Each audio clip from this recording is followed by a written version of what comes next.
सर्वांना नमस्कार. आपलं कर्जत न्यूज चॅनलला खूप खूप धन्यवाद. त्यांनी आजच्या या कार्यक्रमाचं आयोजन केलेलं आहे आणि आज जो त्यांनी मला विषय दिलेला आहे तो विषय म्हणजे कोरोना, लॉकडाऊन आणि त्या संदर्भातले सर्व कायदे. मित्रांनो, आपण पाहिलं असेल का मार्च महिन्यापासून आजच्या तारखेपर्यंत म्हणजे जगातला म्हणजे जागतिक जी आरोग्य संघटना आहे WHO, तिने सुद्धा जाहीर केलेला हा जागतिक महामारीचा आजार आहे, जागतिक संक्रमित आजार. आणि ह्या आजाराने जगभरातल्या अनेक देशांमध्ये या कोरोनानी सर्व जग पूर्णपणे एक प्रकारे बंद केलेले आहे आणि अनेक ठिकाणी लॉकडाऊन आणि त्या त्या देशांनी त्यांचे असलेले कायदे त्या अनुषंगाने त्यांनी सर्व त्यांचे देश, त्यांचे राज्य बंद केलेले आहेत. आता ह्या सर्व कोरोनाचा जो उगम आहे तो कसा झाला, काय झाला याची सर्वांनाच आता माहिती झालेली, कारण गेले 3-4 महिने आपण उठता बसता झोपताना सुद्धा कोरोना कोरोना कोरोना या सर्व गोष्टीचे आपल्याला माहीत झालेलं आहे का चीनच्या वुहान प्रांतातून त्याचा प्रसार झाला. त्याचा सोर्स काय त्याची अजून काय माहिती आलेली नाही, मानवनिर्मित आहे, नैसर्गिक आहे, काय कुठल्याही प्रकारची अजून अधिकृत माहिती नाही आहे. आणि अशा याच्यामध्ये ह्या कोरोनाने आज जगभरातलं सर्व देशांचा जो कारभार आहे तो बंद केलेला आहे आणि जगातले सर्व देश लॉकडाऊनमध्ये होते. अनेक जणांनी, अनेक देशांनी त्यांचे लॉकडाऊन जे आहे ते लॉकडाऊन शिथिल केलेले आहे. आता हे शिथिल करत असताना प्रत्येक त्या देशातल्या ज्या त्यांच्या हेल्थ मिनिस्ट्री आहेत, त्यांच्या देशातली जी यंत्रणा आहे त्या यंत्रणेमार्फत त्यांनी बऱ्यापैकी कंट्रोल आणलेला आहे. काही ठिकाणी त्यांचे पेशंट्स हे वाढत चाललेले आहेत आणि भारतात सुद्धा मोठ्या संख्येने पेशंट्स वाढीला लागले आहेत. आता हे करत असताना ह्या कोरोना संदर्भातला म्हणजे आपण पाहिलं असेल का सतत आपण शब्द ऐकतोय, लॉकडाऊन, संचारबंदी, क्वारंटाईन आणि अशा अनेक आपण शब्द गेल्या काही दिवसापासून ऐकतोय. पण लोकांना त्याच्याबद्दल फक्त वरवरची माहिती आहे की बाबा कोरोना आहे, मग कोरोना संदर्भातला कायदा कुठला, आपत्ती व्यवस्थापन कायदा आपण वाचतोय त्या नोटिफिकेशनमध्ये, पण त्या आपत्ती व्यवस्थापन कायद्यामध्ये नक्की काय तरतुदी आहेत काहीच माहिती नाहीये. संचारबंदी लादलेली आहे, कर्फ्यू लादलेला आहे, पण त्या संचारबंदी आणि कर्फ्यूमध्ये काय काय तरतुदी आहेत आणि त्याच्यामध्ये लोकांची त्याच्यामध्ये काय जबाबदारी बनते, तर ह्या संदर्भातली जी जागृती व्हायला पाहिजे होती तशी काही वास्तविक झालेली नाहीये. पण आज सुद्धा कोरोनाचे पेशंट्स वाढतायत भारतामध्ये, महाराष्ट्रामध्ये वाढतायत. आज अनलॉक जरी असेल म्हणजे लॉकडाऊनची जी प्रोसिजर जरी सुरू झाली असेल तर कदाचित भविष्यामध्ये हे पेशंट्स जर कमी नाही झाले तर लॉकडाऊन आणि संचारबंदी या सर्व गोष्टी राहणारच आहेत. तर हे सर्व चालू असताना आपल्याला काही गोष्टींबद्दलची माहिती असणं खरंच गरजेचं आहे. तर मित्रांनो, मी तुम्हाला माहिती देणारा तो विषय म्हणजे काल कोरोनाच्या निमित्ताने जे लॉकडाऊन जाहीर झालेलं आहे पूर्ण देशभरामध्ये, तर असा कुठला कायदा आहे की त्या कायद्याच्या माध्यमातून पूर्ण देशभरामध्ये सेम टाइम सर्व राज्यांमध्ये पूर्ण इव्हन जम्मू काश्मीर सुद्धा काश्मीरमध्ये सुद्धा लॉकडाऊन जाहीर झाला. तर हे लॉकडाऊन करताना कदाचित तुम्हाला म्हणजे अजब वाटेल का ब्रिटिशांनी 1897 साली जो कायदा तयार केला म्हणजे 123 वर्षापूर्वीचा जुना कायदा, त्या कायद्याच्या अधिकारांनी आजचा लॉकडाऊन पूर्ण देशभरामध्ये जाहीर झालेला आहे आणि गेले आपण मार्च पासून तर आजच्या तारखेपर्यंत आपण लॉकडाऊन मध्ये आहोत. आता तो कायदा कुठला, तर साथीरोग प्रतिबंधक कायदा, ज्याला इंग्लिशमध्ये ते एपिडेमिक ऍक्ट 1897. हा कायद्यामध्ये जर अजून एक गमतीचा भाग म्हणजे त्याच्यामध्ये फक्त 4च सेक्शन आहेत आणि 3 पानाचा कायदा आहे. पण तो 3 पानाचा कायदा ब्रिटिशांनी तेव्हा जो प्लेगचा आजार वाढलेला आणि इतका भयंकर प्रसार झालेला पूर्ण मुंबई, पुण्यामध्ये आणि सर्वीकडे, आणि त्याचा कंट्रोल करण्यासाठी त्यांनी हा कायदा तयार केलेला. त्या कायद्यामध्ये काय होतं तर तेव्हाचे तुमचे अस्तित्वात असलेले जे कायदे, ते कायदे जर हा आजार थांबवण्यासाठी जर त्याला कुठल्याही प्रकारची तितकी जर त्यात कायद्यांमध्ये ताकद नसेल आणि असं जेव्हा शासनाचं मत तयार होतं, ते मत तयार झाल्यानंतर ह्या कायद्याच्या नुसार त्यांनी पूर्ण लॉकडाऊन किंवा शासनाला जे वाटेल त्यांनी ते उपाययोजना करायच्या.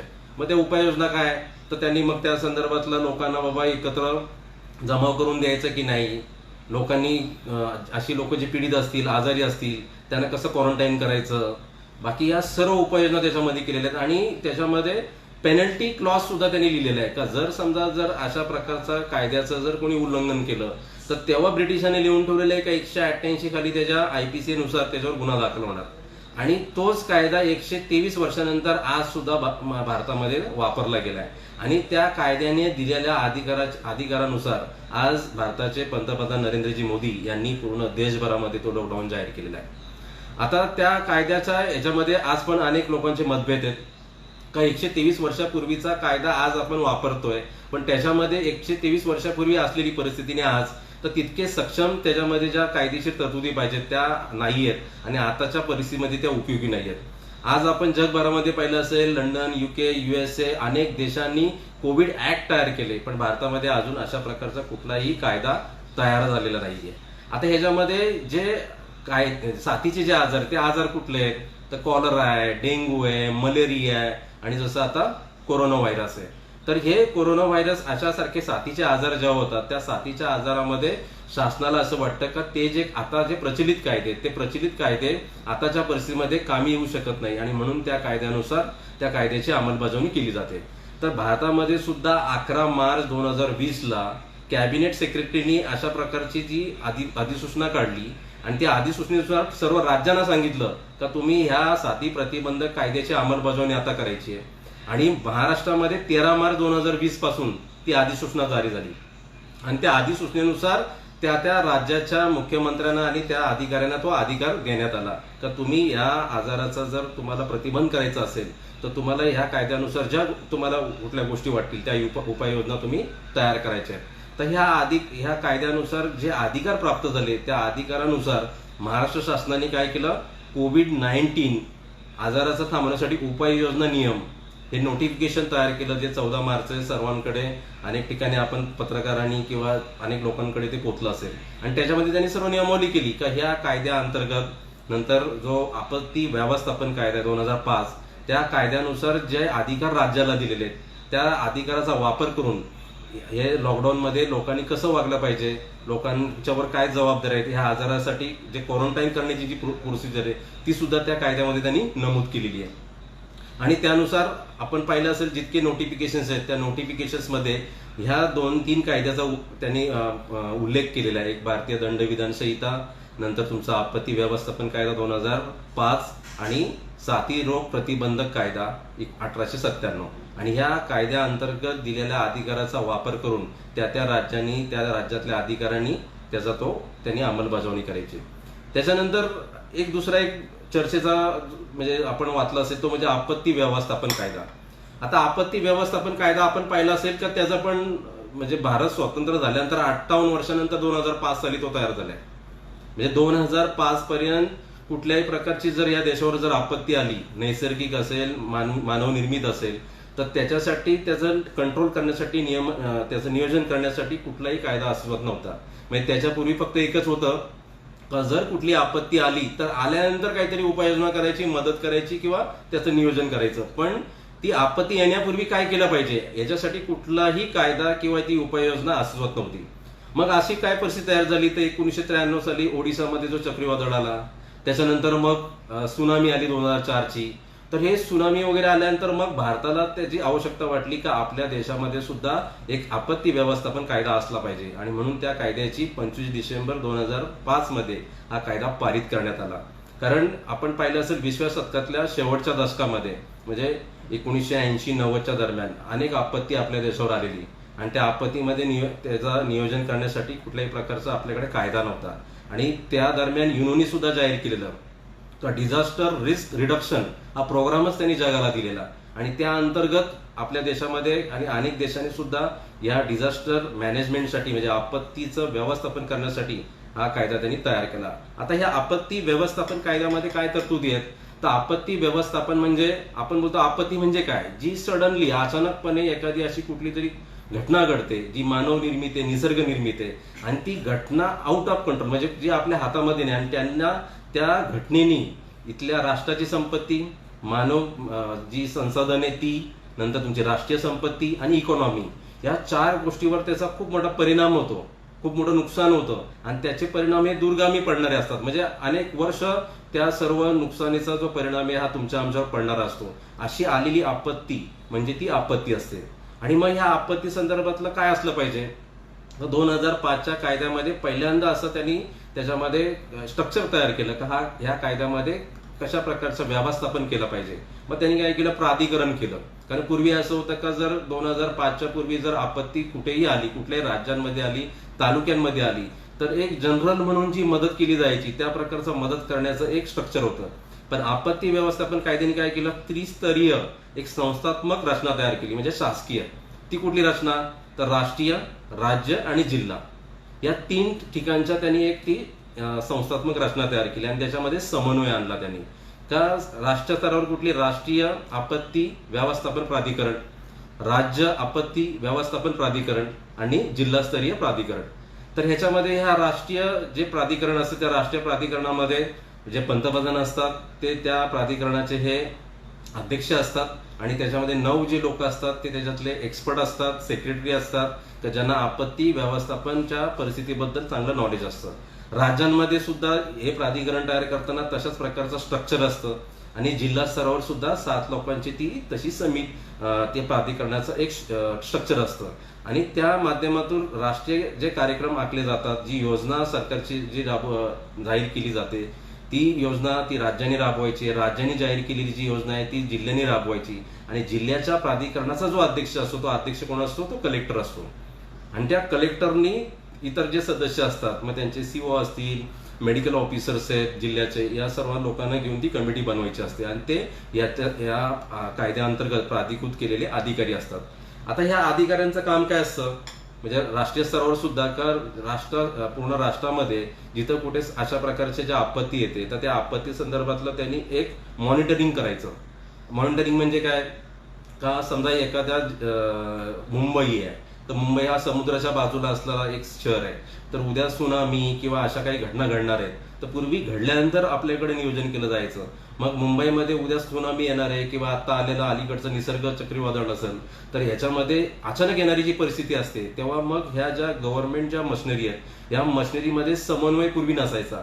मग तो समन्वय त्यांनी आता तयार करून ठेवलेला आहे कायद्यामधून आणि त्याच्यामार्फत अनेक विभागाचे जे अधिकारी आहेत. मग उद्या असं नको व्हायला हेल्थ डिपार्टमेंट माझं काम सेपरेट आहे, मग प्रत्येक डिपार्टमेंटला ते एकमेकाबद्दल कम्युनिकेट करण्यामध्ये बराचसा टाइम अवधी जायचा. तर ह्या कायद्याअंतर्गत त्यांनी तशा प्रकारची रचना तयार केलेली आहे की अशा परिस्थितीमध्ये कुठलाही टाइम कंझ्युमिंग प्रोसिजर नसते आणि इन्स्टंट त्या ह्याच्यामध्ये जर अशी कुठली आपत्ती आली तर लगेच तातडीनं त्या ह्याच्यामध्ये तिथं आपण या उपाययोजना तयार करतो आणि जे पीडित असतात म्हणजे समजा आता मुंबईमध्ये किंवा जिथं कुठे समजा अशी आपत्ती आलेली आहे तर त्या आपत्ती आल्यानंतर तिथं काय नुकसान झालेलं आहे, तिथल्या लोकांना काय आपण दिलं पाहिजे, तिथली किती घरं उद्ध्वस्त झालेली आहेत, तिथले विधवा, तिथले अनाथ, तिथले आदिवासी, अशा सर्व लोकांचा डाटा कलेक्ट करायचा असतो. त्याच्यावर काय परिणाम झालेले त्यांच्या जीवनमानावर आणि ती आपत्ती येण्यापूर्वी काय उपाययोजना केल्या पाहिजे. समजा जर आपल्याकडे आता सर्व टेक्नॉलॉजीचं युग आहे तर आपल्याला सर्व गोष्टी ऍडव्हान्समध्ये माहीत होतात. जसं आत्ताच्या मध्ये जो मोठा चक्रीवादळ आलं तर त्याच्यामध्ये माहीत झालं की बाबा मुंबईला येणार आहे, अलिबागला येणार आहे. मग 2-3 दिवस तशा प्रकारच्या त्यांनी प्रिकॉशन घेतल्या, तयारी केली का आपण हे कसं थांबवू शकतो. उद्या जर मग तिथल्या त्या क्षेत्रामधली जी लोक असतील त्या लोकांना दुसऱ्या ठिकाणी त्यांनी सुरक्षित ठिकाणी नेऊन ठेवायचं. मग त्यांची राहण्याची व्यवस्था, त्यांचं अन्न पाणी, त्यांना बाकीच्या गोष्टी ज्या प्रायमरी ज्या पुरवल्या पाहिजेत त्या पुरवायच्या आणि ह्या सर्व स्ट्रक्चर ह्या कायद्याअंतर्गत तयार करायला लागतं. मग ह्या कायद्याने काय झालं तर गाव, शहर, मोठं शहर, नंतर ज्या मोठ्या सिटीज आहेत या प्रत्येक सिटीजचा आराखडा तयार करण्याचं त्यांनी मॅन्डेटरी केलं. म्हणजे ते कंपल्सरी आहे का त्या तुमच्याकडे तो आराखडा असला पाहिजे. म्हणजे एखाद्या गावामध्ये जर पूर आला तर पूर आल्यानंतर तिथली जी परिस्थिती तयार होणार आहे मग तिथं आपण कशा प्रकारे तिथं पर्यायी व्यवस्था तयार करू शकतो. पूर्ण एखादा गाव त्याच्यामध्ये जर वाहून जाणार किंवा गेलेले आहे तर मग त्या याच्यासाठी काय उपाययोजना केल्या पाहिजे तर त्याचा व्यवस्थापनाचा तो युनिट तिथं उभा केलेला असतो आणि त्यांना पूर्णपणे प्रशिक्षण दिलेलं असतं आणि त्या प्रशिक्षणानुसार जेव्हा कधी अशी परिस्थिती तयार होते ते लोक तिथे मदतीला जात असतात. आणि याच्यासाठी त्यांनी काय केलं राष्ट्रीय स्तरावर मग आपण ऐकलं असेल आता एनडीआरएफ का म्हणजे राष्ट्रीय आपत्ती व्यवस्थापन निवारण दल असतं ते आपण पाहिलं असेल का आता जे अलिबागला सुद्धा अनेक ठिकाणी त्यांनी समुद्र किनारी ते जे दल आहे ते उभं केलेलं. तसं राज्याचं पण एसडीआरएफ असतं आणि ते दल जे असतं ते दल काय करतं तुम्हाला त्याच्यातलं अवेअरनेस करतं, जागृती करतं. त्या एनजीओ असतात, लोकांचा सहभाग त्याच्यामध्ये करून घ्यायचा असतो. तर जर अशी एखादी आपत्ती जर येणार आहे तर येण्याच्या पूर्वी बाबा त्याची जागृती केली पाहिजे का ह्या आपत्तीचा तुमच्यावर काय परिणाम होणार आहे, तुमच्या जीवनमानावर, सामाजिक जीवनावर काय परिणाम होणार आहे याचा पूर्ण अवेअरनेस करण्याचं प्रशिक्षण त्याला दिलं जातं. आणि अशा प्रकारची आपत्ती आल्यानंतर पूर्ण मेडिकल बाकीच्या फॅसिलिटीज या पुरवण्यासाठी ते प्रशिक्षण दिलेलं असतं आणि त्यांना त्या लोकांना धीर द्यायचा या सर्व गोष्टीचा एक प्रकारचं नियोजन करण्याचा या राष्ट्रीय स्तर, राज्य आणि जिल्हा स्तरावरील जे प्राधिकरणाने प्राधिकृत केलेले अधिकारी असतात ते काम करत असतात. आता ह्याच्यानंतर कोरोनामध्ये नेमकं ह्यांनी आपत्ती व्यवस्थापन अंतर्गत काय केलं, तर त्या राज्याचा जो सचिव आहे, नंतर तो जिल्हाधिकारी आहे, त्या जिल्हाधिकाऱ्याला आपत्ती व्यवस्थापन कायद्याअंतर्गत ह्या आपत्ती कायद्याची अंमलबजावणी करण्याचा अधिकार असतो. म्हणजे कोरोना आलाय म्हणून नाहीच, जेव्हा कधी अशी परिस्थिती तयार होईल की एखाद्या जिल्ह्यामध्ये, जसं पुण्यामध्ये 2009 मध्ये स्वाईन फ्लू आला, तर स्वाईन फ्लू आल्यानंतर पुण्यामध्ये पहिल्यांदा तिथे आपत्ती व्यवस्थापन कायदा त्यांनी लागू केला आणि त्या आपत्ती व्यवस्थापन कायद्याअंतर्गत त्यांनी सर्व जे स्ट्रक्चर आहे ते उभं केलं. म्हणजे जे प्रशासकीय ज्या गोष्टी पाहिजेत त्या त्यांनी तिथं उभ्या केल्या आणि त्याच्यामार्फत लोकांना जागृती केली. असे जे पेशंट्स असतील त्या पेशंट्सला त्यांना त्या आजाराबद्दलची माहिती पुरवणं आणि आजार झाल्यानंतर मेडिकल फॅसिलिटीज पुरवणं, तर ह्या सर्व गोष्टीचा या कायद्याअंतर्गत त्यांनी तरतूद करून ठेवलेली आहे. दुसरा ह्याच्यामध्ये महत्वाचा भाग आपण पाहिला असेल का, कोरोना पेशंट्स आज म्हणजे भरमसाठ मोठ्या संख्येने वाढत चाललेले आहेत. कदाचित जर हे आकडे कमी नाही झाले आणि अनेक पेशंट जर असे वाढत गेले तर आपल्याकडे असणारे जे हॉस्पिटल्स आहेत ते कमी पडू शकतात. आता त्याच्यासाठी सरकारने नियोजन केलेलं, अनेक ठिकाणी त्यांनी रेल्वेचे डबे तयार केलेले आहेत, पण रेल्वेच्या डब्यांमध्ये ह्या सर्व सुविधा पुरवता येतील की नाही हा सुद्धा प्रश्नचिन्ह आहे. पण जर असं कधी वाटलं तर अनेक सरकारी हॉस्पिटल्स आहेत किंवा दवाखाने आहेत किंवा एखादी खाजगी जागा आहे, तर अशा जागांची बाबा गरज आहे का, आणि मग अशा जागा जर आपल्याला बाबा गरजेच्या आहे तर असे कुठलेही त्यांना जर वाटलं म्हणजे त्या अधिकाऱ्याला, तर अशी जागा हॉस्पिटल्स ते ताब्यात घेऊ शकतात आणि त्याचा वापर लोकांच्या त्या पेशंटसाठी ते वापरू शकतात आणि लोकांना तिथे त्यांनी ट्रीटमेंट द्यायची असते. इव्हन त्या डॉक्टरांनी किंवा संबंधित जी लोक आहेत त्यांनी या गोष्टीला जर नकार दिला तर ह्या कायद्यामध्ये सेक्शन 51 मध्ये अशी तरतूद सुद्धा केलेली आहे तर तुम्ही त्या संबंधिताच्यावर तुमचा आदेश मांडला नाही म्हणून तुम्ही कारवाई सुद्धा करू शकता. याच कायद्याअंतर्गत त्यांनी अशा अधिकार दिलेले आहेत जिल्हाधिकाऱ्यांना, म्हणजे त्या प्राधिकृत आपत्ती व्यवस्थापन कायद्याअंतर्गत त्याला जे अधिकार प्राप्त झालेले आहेत, तर संबंधित डॉक्टर्स, हॉस्पिटल्स जे अशी लोक आहेत तर ज्यांना ह्या गोष्टी पुरवायच्या आहेत आणि त्या पुरवायला जर त्यांनी नकार दिला तर त्यांचे लायसन्स रद्द करायचे, त्यांचे दवाखाने बंद करण्याचे सुद्धा त्यांना अधिकार आहेत. म्हणजे अनेक ठिकाणी आपण पाहिलं असेल महानगरपालिकेतले जे आयुक्त आहेत त्यांनी अशा प्रकारच्या नोटिसा संबंधित डॉक्टर आणि त्या हॉस्पिटल्सला दिलेल्या आहेत आणि ह्या सर्व गोष्टीचा त्या कायद्यामध्ये तरतूद असल्या कारणाने अनेक ठिकाणी आपण पाहिलं असेल डॉक्टरचं सर्व पूर्ण सर्व्हिस देण्यासाठी उतरलेलेच आहेत, त्यांचं आपण कौतुक करतोय. पण अनेक ठिकाणी काही डॉक्टरांनी नकार दिला पेशंट्स तपासण्यासाठी वगैरे, परंतु या कायद्याअंतर्गत जी तरतूद आहे त्या तरतुदीच्या भीतीने अनेक जण या गोष्टीसाठी तयार सुद्धा झाले. तर त्याच्यामध्ये ती सुद्धा तरतूद करण्यात आलेली. नंतर मग ज्या जीवनावश्यक गोष्टी आहेत त्या जीवनावश्यक गोष्टीचा काही जण साठाबाजी करतात किंवा ब्लॅकने विकतायत, तर त्या संदर्भातल्या ज्या कारवाई करण्याचा जे काय तरतुदी आहेत त्या सुद्धा या कायद्याअंतर्गत दिलेल्या आहेत. आणि ह्या कायद्याच्या सेक्शन 51 to 58 म्हणजे हे जर सेक्शन जर आपण वाचले म्हणजे याच्यामध्ये काय दिलेलं आहे, तर ह्या कायद्यानुसार जर एखादी गोष्ट जर त्या अधिकाऱ्याने जर लागू केलेली आहे आणि ती मानण्यास किंवा त्याची अंमलबजावणी करण्यास जर आम्ही जर नकार दिला तर त्याच्यामध्ये ह्या कायद्यामध्ये तरतूद सुद्धा आहे, तुम्हाला 1 वर्षापर्यंत पासून ते 2 वर्षापर्यंतची सजा होऊ शकते, दंड सुद्धा होऊ शकतो. किंवा एखाद्याला जबाबदारी दिलेली आहे का हे साहित्य तू वाट आणि त्याच्यामध्ये त्यांनी कुठल्याही प्रकारचा जर भ्रष्टाचार केला, तुमच्याप्रती वस्तू पुरवली नाही, तर त्या संदर्भातली सुद्धा कारवाई ह्या 51 to 58 अंतर्गत केली जाते. त्याच्यानंतर तुम्ही पाहिलं असेल अफवा, म्हणजे कोरोनाच्या निमित्ताने आपण पाहिलं असेल म्हणजे कर्जतचं उदाहरण घेऊया. कर्जतमध्ये पेशंट्स काही भागामध्ये नाही आहेत, पण अनेक लोकांनी समाज माध्यमांवर त्या तशा प्रकारचा प्रसार केला का या गावामध्ये, या प्रभागामध्ये किंवा ह्या बिल्डिंगमध्ये अशा प्रकारचे पेशंट्स आहेत. मी तुमच्या माहितीसाठी सांगतो का आपल्याकडे महाराष्ट्रामध्ये पुण्यामध्ये पहिला गुन्हा दाखल झालेला आहे या कोरोनाच्या लॉकडाऊनच्या पिरियडमध्ये. तिथले जे विभागीय आयुक्त आहेत त्यांनी तो गुन्हा दाखल केलेला आहे. तो गुन्हा का दाखल केला तर तिथल्या एका व्यक्तीने व्हॉट्सअपवर माहिती दिली का एका इमारतीमध्ये अशा प्रकारचे तिथे अनेक लोक थांबलेले आहेत आणि ते कोरोना व्हायरसने बाधित आहेत आणि ते संबंधित जे हॉटेल आहे ते बंद करा. तर ही माहिती मग पोलिसांनी व्हेरीफाय केल्यानंतर त्यांच्या असं निदर्शनास आलं असं कुठलीही परिस्थिती नव्हती. मग त्यांनी ते सर्व माहिती घेतल्यानंतर त्या संबंधित ज्यांनी ही अफवा पसरवलेली त्याच्यावर 51 अंतर्गत त्याच्यावर गुन्हा दाखल केला. तर आपण सामाजिक जी माध्यम आहेत, सोशल ज्याला आपण माध्यम म्हणतो, व्हॉट्सअप आहेत, फेसबुक आहे, ट्विटर आहे, इंस्टाग्राम आहे, असे अनेक माध्यम आहेत. तर ह्या माध्यमांमार्फत अनेक जणांना कदाचित ती त्यांच्यामधली विकृती असते का एखाद्या ठिकाणी ती पेशंट नसेल तरी पण त्याची ती अफवा पसरवायची आणि अफवा पसरवल्यानंतर अनेक ठिकाणी आपण पाहिलं असेल त्या इमारतीला, त्या भागाला, त्या व्यक्तीला, त्या कुटुंबाला प्रचंड मानसिक मनस्ताप झालेला आहे किंवा लोक त्यांना बॉयकॉट करतायत. तर अशा गोष्टी त्यांना सहन कराव्या लागतात आणि म्हणून या कायद्यामध्ये त्यांनी तशा प्रकारच्या तरतुदी केलेल्या आहेत. आणि असं जर कुठल्याही प्रकारची जर अफवा जर पसरवत असेल तर ह्या कायद्याअंतर्गत प्राप्त झालेल्या अधिकारानुसार जो संबंधित प्राधिकृत केलेला जो अधिकारी आहे तो याच्यामध्ये गुन्हा दाखल करू शकतो.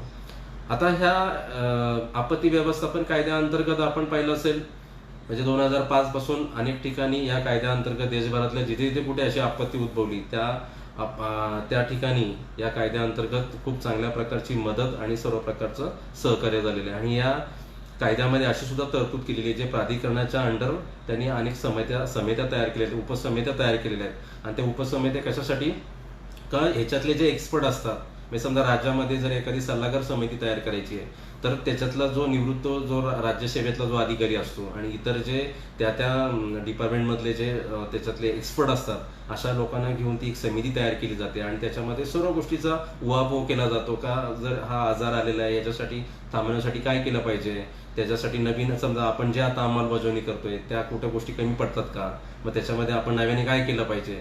तर अशा सर्व तरतुदी त्याचं मार्गदर्शन या समितीमार्फत घेतलं जातं आणि ते सरकारला दिलं जातं. तर असं राष्ट्रीय स्तरावर सुद्धा तशा प्रकारच्या समित्या त्या तयार असतात. आणि ह्याच्यामध्ये ह्या ज्या समित्या होतात, जे निवृत्त अधिकारी असतात, रिटायर्ड ऑफिसर असतात, मग त्यांच्या मानधनाची सुद्धा त्यांनी त्या कायद्याअंतर्गत ती तरतूद केलेली आहे. आणि ह्या कायद्याच्या सेक्शन 78 नुसार राज्याला त्यांनी अधिकार दिलेले आहेत, का तुम्हाला वाटतं का आजार आहे आणि तो आजार वाढतच चाललाय, तर तुम्ही तुमच्या राज्यांसाठी एक नियमावली तयार करा. आणि ते नियमावली तयार करून तुम्ही ती, आपण बोलतोय का आता अनेक नियमावली तयार झालेली आहे, मग तुम्ही आता या लॉकडाऊनच्या ह्याच्यामध्ये तुम्ही 5 लोकांपेक्षा जास्त लोक एकत्र जमू शकत नाहीये. नंतर तुम्ही समजा गाडीत 4 व्हीलरमध्ये जाताय तर ड्रायव्हर प्लस दोघेच जण जाऊ शकता. बाईकवर जायचे तुम्ही एकच व्यक्ती तिथे जाऊ शकतो, तेव्हा डबल शीट जाऊ शकत नाहीये. किंवा जे नियमावली तयार केलेली आहे, चित्रपट बंद आहेत, नंतर जे सोशल गॅदरिंग जिथं होऊ शकते, नंतर तुमच्या लग्नाच्या कार्यक्रमासाठी किती लोक असली पाहिजे, जर एखादा मयत झाला तर त्या कार्यक्रमासाठी किती लोक असली पाहिजेत. तर आपण पाहिलं असेल अनेक सेलिब्रिटी किंवा आपल्या आसपासच्या लोक सुद्धा त्यांचे छोटे मोठे कार्यक्रम झाले, त्या कार्यक्रमावर सुद्धा ह्या कायद्याअंतर्गत किंवा कोरोनाच्या महामारीमुळे खूप बंधनं आली आणि त्यांना त्या कायद्याच्या अधीन राहून त्यांना त्यांचे कार्यक्रम पार पाडावे लागले. आणि अनेक ठिकाणी गुन्हे सुद्धा झालेले आहेत. म्हणजे महाराष्ट्रात आपल्याकडे असं पण रेकॉर्ड आहे का अनेक आमदारांवर सुद्धा गुन्हे दाखल झालेले आहेत, कारण त्यांनी त्यांचे वाढदिवस किंवा त्यांचे जे कोरोनाच्या निमित्ताने मदत करण्यासाठी जो काही कार्यक्रम घेतलेला पॉलिटिकल ओरिएंटेड, तर त्या कार्यक्रमामध्ये जिथं कुठं वाटलं पोलिसांना का याचं उल्लंघन झालेलं आहे, तिथं 188, 269, 270 आणि आपत्ती व्यवस्थापन कायद्याअंतर्गत गुन्हा दाखल करण्यात आलेला आहे. तर बऱ्याच ठिकाणी ह्या अशा जिथं लोकांनी कोरोनाच्या निमित्ताने जे कायदे लागू केले त्याचं जिथं उल्लंघन केलेलं आहे त्यांच्यावर ते गुन्हे दाखल झालेले आहेत. तर ह्या आपत्ती व्यवस्थापन कायद्यामुळे आज आपण पाहिलंय का देशभरातलं कोरोनाच्या निमित्ताने सर्व राज्यांमध्ये एकसारखा कार्यक्रम केंद्राकडून दिला गेलेला आहे. आणि या निमित्ताने केंद्राने सुद्धा हेल्थ मिनिस्ट्रीला पूर्ण अधिकार दिलेले आहेत आणि त्यांच्याकडून आपल्याला सर्व अधिसूचना येत असतात आणि त्याचं आपण राज्य सरकार आणि आपण ते इम्प्लिमेंट करत असतो. तर त्याच्यानंतर एक दुसरा तुम्ही शब्द ऐकला असेल का कर्फ्यू, संचारबंदी. बऱ्याच लोकांना वाटतं कर्फ्यू, संचारबंदी काय, संचारबंदी म्हणजेच कर्फ्यू, मग जमावबंदी आणि संचारबंदी मधला फरक काय.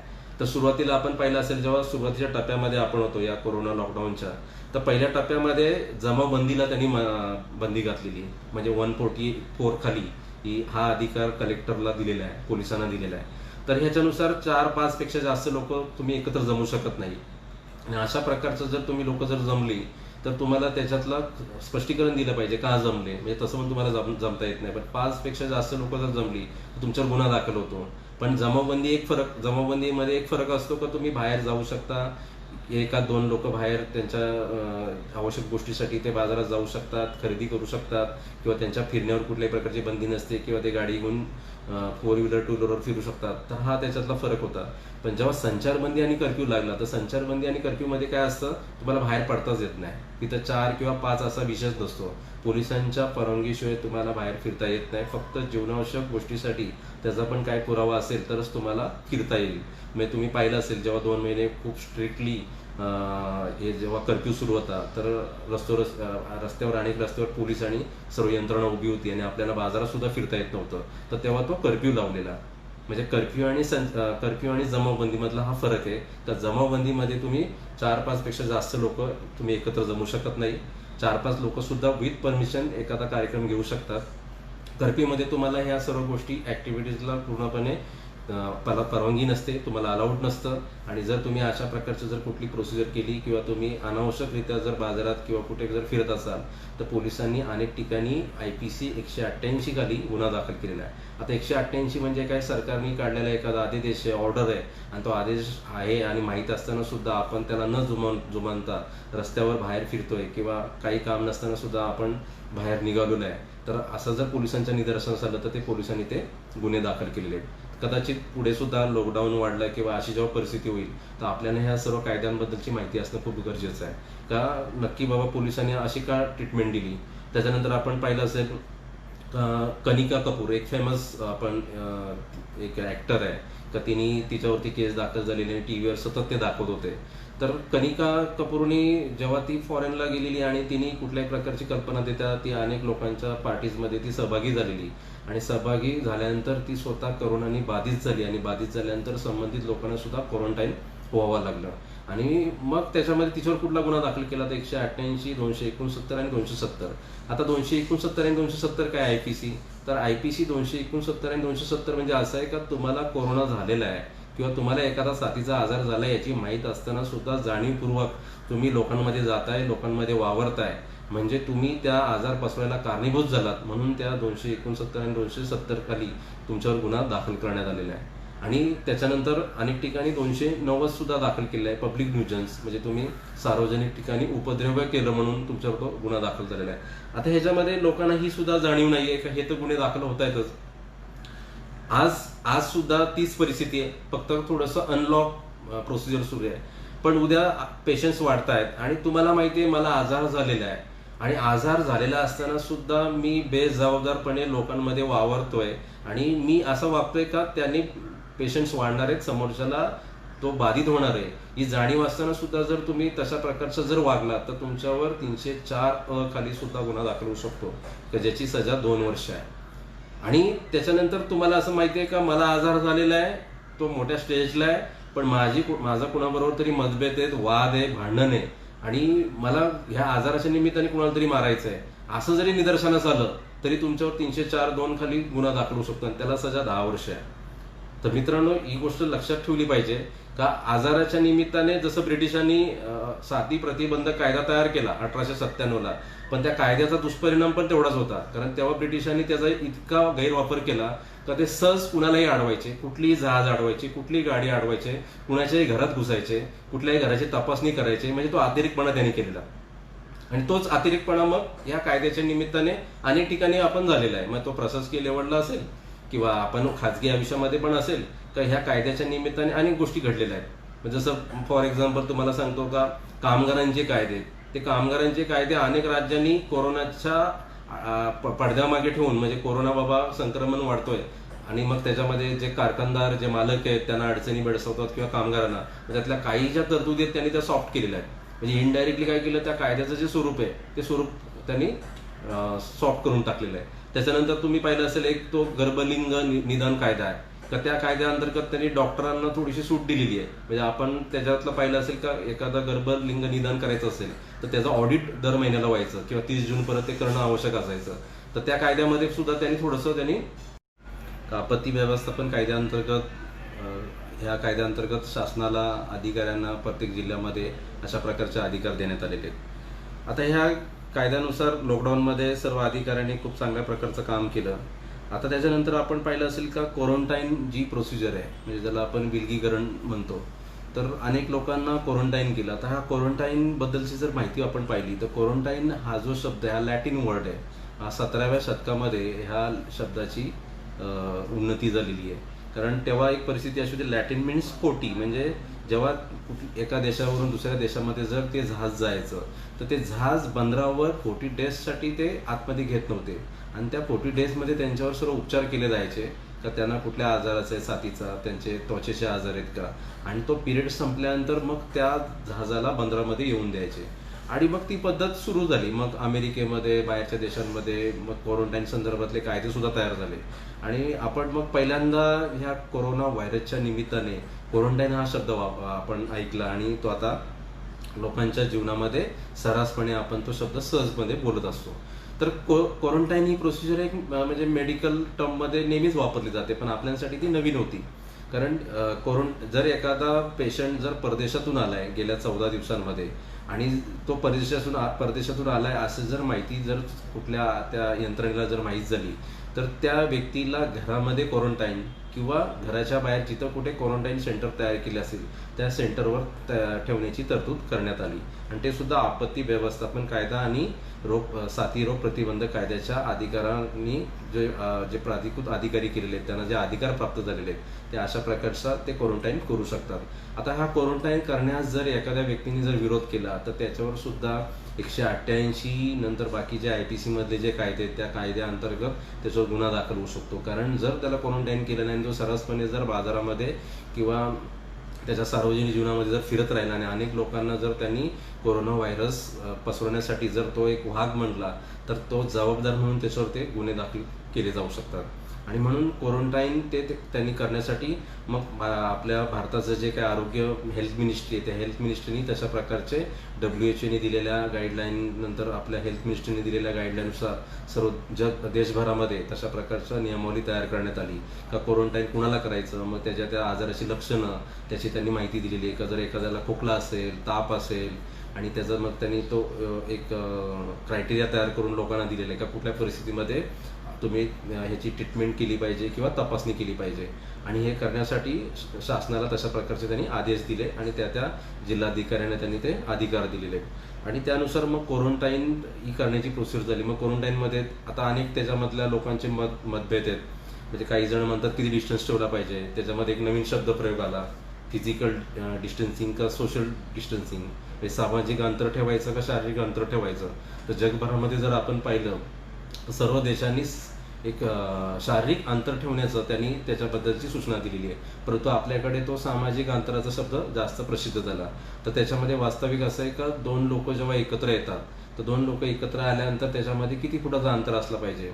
तर मुंबईचे एक डॉक्टर आहेत, म्हणजे ह्या व्हायरस आजारावर त्याच्यातलं त्यांनी ते एक्सपर्ट आहेत. तर त्यांनी सांगितलेलं आहे ज्या खोकल्यातून जे काही थुंकी वगैरे जाते तर कमीत कमी 6 फुटांपर्यंत सुद्धा त्याचा प्रसार होऊ शकतो. तर मग तेवढा अंतर मग जेव्हा आपण बाहेर पडतो तर तेवढा अंतर असला पाहिजे. काही ठिकाणी सांगितलं 1 मीटरचं अंतर असलं पाहिजे. मग त्याच्यामध्ये तुम्हाला पुन्हा कायदा आहेच, तर जर तुम्ही 5-6 लोक जर सार्वजनिक ठिकाणी एकत्र जर जमले असाल तर पुन्हा तुम्हाला संचारबंदी या कायद्याअंतर्गत गुन्हा तर दाखल होणारच आहे. पण जर कुटुंबामध्ये जर एखादा कोरोना व्हायरसनी जर एखादा बाधित असेल तर त्या बाधित असताना मग काय केलं पाहिजे क्वारंटाईनमध्ये. तर क्वारंटाईनमध्ये तो सेपरेट रूममध्ये त्याला ठेवला पाहिजे. त्याच्या वापरायचे जे साहित्य, कपडे या सर्व गोष्टी त्यांनी सेपरेट ठेवायच्या असतात. आणि बाकीचे डायरेक्शन्स हेल्थ मिनिस्ट्रीने दिलेले आहेत त्याप्रमाणे त्यांनी वागलं पाहिजे. पण हे करत असताना जर समजा होम क्वारंटाईन केलेलं आहे आणि होम क्वारंटाईन करत असताना जर त्यांनी कुठल्या प्रकारची दक्षता घेतली नाही आणि ही गोष्ट जर निदर्शनास आली त्याच्या आसपासच्या शेजाऱ्यांनी किंवा त्या सोसायटीच्या लोकांनी जर याची तक्रार केली तर मग शासनातर्फे जे क्वारंटाईन सेंटर तयार केलेले आहे तिथं त्याला ठेवलं जातं. आणि तिथं जाण्यास त्यांनी जर कुठल्याही प्रकारचा बजाव केला किंवा त्यांनी नकार दिला तर नकार केल्यानंतर पुन्हा जे आपत्ती व्यवस्थापन कायदा आहे, IPCचे जे सेक्शन्स आहेत त्या कायद्याअंतर्गत त्याच्यावर गुन्हा दाखल केला जातो. तर याच्यामध्ये जर तुम्हाला कुठल्याही गावामध्ये, विभागामध्ये, शहरांमध्ये, वॉर्डमध्ये जर अशा प्रकारचे जर पेशंट्स जर तुम्हाला दिसले किंवा तसे पेशंट जर वाढत असतील आणि जर क्वारंटाईनची जर प्रोसिजर असेल तर तुम्ही त्याची अंमलबजावणी करणं हे तुमच्यावर बंधनकारक आहे आणि त्याला तुम्ही नाकारू शकत नाही. आणि जर तुम्ही नाकारलं तर त्या संबंधित अधिकाऱ्याला तुमच्यावर गुन्हा दाखल करण्याचा अधिकार देण्यात आलेले आहेत. तर कृपया जर कुणालाही कुठल्याही प्रकारचा जर अशा प्रकारचा जर आजार जर झाला असेल तर त्यांनी होम क्वारंटाईन जर केलं असेल तर होम क्वारंटाईन 14 दिवसासाठी जे काही त्याला गाईडलाईन्स दिले असतील त्याचं त्यांनी पालन केलं पाहिजे. जर समजा त्याच्यातलं पालन केलं नाही आणि लोकांच्या जर तक्रारी आल्या, कारण आपण पाहिलं असेल त्याचा एक शिक्का तुमच्या हातावर हे केला जातो आणि तो शिक्का जर दिसला तर लोक तक्रारी करणारच. आणि तक्रारी करण्यापेक्षा जर हा आजाराने माझं कुटुंब, माझ्या आसपासची लोक, समाज याच्यातून बाधित होणार आहेत ही भावना जर आपण ठेवली तर आपण त्या अधिकाऱ्यांना किंवा त्या परिस्थितीला आपण सामोरं गेलं पाहिजे. तरच आपण त्या आजाराला कुठेतरी थांबवू शकतो. तर याच्यानंतर दुसरा एक विषय महत्त्वाचा का अनेक ठिकाणी आपण पाहिलं असेल का जसा आजार चालू झाला मास्क, सॅनिटायझर याचा साठा व्हायला लागला. मग आपत्ती व्यवस्थापन कायदा आहे, पुन्हा तुम्हाला या साथीरोग प्रतिबंधक कायदा आहे, या कायद्याअंतर्गत जे अधिकार कलेक्टरला त्या अधिकाऱ्यांना दिलेले आहेत तर त्या अधिकारानुसार त्यांनी मग काय केलं का मास्क आणि सॅनिटायझर याची जी वर्गीकरण त्यांनी जीवनावश्यक गोष्टीमध्ये केलेलं आहे. म्हणजे हा जीवनावश्यक गोष्टीचा भाग आहे अशा प्रकारची त्यांनी सूची तयार केली. आणि त्याच्यामुळं तुम्ही अशा कुठल्याही प्रकारचा मास्क किंवा सॅनिटायझरचा साठा करू शकत नाही, ब्लॅकनी सेलिंग करू शकत नाही, किंवा तुम्ही कुठल्याही प्रकारचा त्याच्याबद्दलचा लोकांची फसवणूक करू शकत नाही. आणि असं जर कुठल्याही प्रकारचं जर निदर्शनास आलं तर 7 वर्षापर्यंत तुम्हाला सजा होऊ शकते. तर अशा प्रकारची तरतूद त्याच्यामध्ये करण्यात आलेली आहे. तर आता ह्याच्या पुढं आपण कोरोनाचा पेशंट्स वाढत आहेत, पुढे सुद्धा ह्या गोष्टी वाढत राहणार आहेत. मग आपण एक सुजाण नागरिक म्हणून वावरत असताना तर काही गोष्टी कायद्याबद्दल आपल्याला माहीत असल्या पाहिजेत. तर जर आपल्या परिसरामध्ये एखादा जर पेशंट्स असेल किंवा एखादा अधिकारी आहे, तर अधिकारी, पेशंट आणि जी प्रशासकीय यंत्रणा आहे ही वावरत असताना त्या कायद्याचा कशा प्रकारे वापर करते. मग आता त्याच्यामध्ये आपल्याला जर माहीत असेल ती गोष्ट, मग पत्रकार मित्र आहेत किंवा सार्वजनिक ह्याच्यामध्ये काम करणारे लोक आहेत, NGO आहेत किंवा जे सुजाण नागरिक आहेत, त्यांना असं वाटतं की मी ह्याच्यामध्ये काय सहभागी होऊ शकतो का. तर आपत्ती व्यवस्थापन कायदा हा फक्त शासनाच्या किंवा शासकीय अधिकाऱ्यांसाठी बनवलेला नाही आहे, कारण त्याच्यामध्ये लोकसहभाग खूप महत्त्वाचा आहे. जसं आपण बघतो काय, रस्त्यावर जर एखादा ॲक्सिडेंट झाला तर तिथं लोक बघत नाही हा कुठला आहे, माझा नातेवाईक किंवा काय, या गोष्टीचा विचार न करता त्या व्यक्तीला उचलून त्याला हॉस्पिटलला पोहोचवतात. म्हणजे ही अचानकपणे आलेली भावना आहे आणि म्हणून ह्याच्यातला लोकसहभाग खूप महत्त्वाचा आहे. मग ह्या कायद्यामध्ये तशा प्रकारचे डायरेक्शन्स दिलेले आहेत का, जे समजा सार्वजनिक जीवनामध्ये जे काम करतात, जे सामाजिक कार्यकर्ते, जे NGO आहेत, जे समजा पत्रकार आहेत किंवा ज्यांचा बॅकग्राऊंड चांगला आहे, ज्यांना या गोष्टीची आवड आहे, त्यांना सामावून घेऊन त्यांची सल्लामसलत करून या आजारावर काय आपण उपाययोजना करू शकतो याच्यामध्ये याच्या बाबतीत सुद्धा तरतूद करण्यात आलेली आहे. आता त्याच्यानंतर अजून एक गोष्ट बऱ्याच लोकांना माहीत नसेल का, आपण पाहिलं असेल का पोलीस यंत्रणेबद्दल आपण त्यांना म्हणजे त्यांचं कौतुकच केलेलं आहे गेल्या या लॉकडाऊनच्या पिरियडमध्ये. त्याचं कारण असं आहे का, पूर्ण महाराष्ट्रभर आणि देशभरमध्ये जर 24 आवर्स जर काम केलं असेल, मग तुम्ही पाहिलं असेल का नाकाबंदी आहे, संचारबंदी आहे, नंतर जमावबंदी आहे, कारवाईच्या निमित्ताने बोला किंवा लोकांनी त्यांनी अडवलं तर 24 तास काम केलं ते पोलिसांनी. मग आपल्याकडे मग ती मॅनपॉवर कमी पडते, कारण पोलीस 2-2, 3-3 ड्युटीज त्यांनी केलेल्या आहेत या लॉकडाऊनमध्ये. तर महाराष्ट्र पोलीस अधिनियम 1951 याच्यामध्ये सेक्शन 21(1) मध्ये अशी तरतूद करण्यात आलेली आहे. जसं आपण बोलतो विशेष कार्यकारी अधिकारी हे जे जसं पद तयार करण्यात आलेले, का तयार केलेलं आहे, तर जर तुम्हाला कुठल्या डॉक्युमेंट जर व्हेरीफाय करायचे असतील, सर्टिफाईड करायचे असतील, तर ह्या अधिकाऱ्यांनी दिलेले पेपरसुद्धा पूर्वी चालत होते किंवा त्यांना काही अधिकार त्यांना प्रदान करण्यात आलेले आहे. तसंच जर त्या जिल्ह्याच्या SP ला असं वाटतं उद्या रायगडमध्ये 10-15,000 20,000 जर पेशंट्स वाढले आणि त्याच्यासाठी जे पोलीस आहेत ते जर कमी पडले किंवा जी मॅनपॉवर ती कमी पडत असेल, तर ह्या कायद्याअंतर्गत त्या SP ला, त्या जिल्हा अधीक्षकाला अधिकार आहे का तो विशेष पोलीस अधिकारी अशा लोकांची अपॉइंटमेंट करू शकतो.